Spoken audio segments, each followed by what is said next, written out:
دو صفوں کے درمیان کتنا فاصلہ ہونا چاہیے، یعنی نماز کی دو صفوں کے درمیان کتنا فاصلہ ہونا چاہیے جس سے اقتدا صحیح ہو جائے۔ بہت سارے لوگ مسجدوں میں یا جہاں بھی نمازیں ہوتی ہے وہاں ایک صف کو چھوڑ کر کے بہت زیادہ پیچھے بھی کھڑے ہو جاتے ہیں۔ میں نے مکہ شریف میں بھی دیکھا، مسجد حرام میں نماز ہو رہی ہے اور جس کو جہاں جگہ ملی وہیں جو ہے سو کافی دور فاصلہ ہے ایک صف سے دوسرے صف کے بیچ میں، اور کہیں بھی کھڑے ہو جاتے ہیں۔ تو میرے بھائیوں کتابوں میں جو لکھا ہوا ہے یہی ہے، بہشتی ثمر بن تھانوی رحمۃ اللہ نے لکھا ہے کہ ابتدا کے صحیح ہونے کے لیے دو صفوں کے درمیان ایک ٹانگا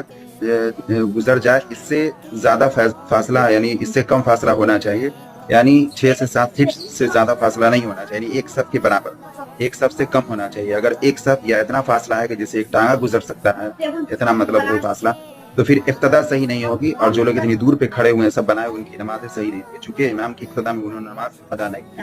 اس لیے اس کا خیال رکھیں۔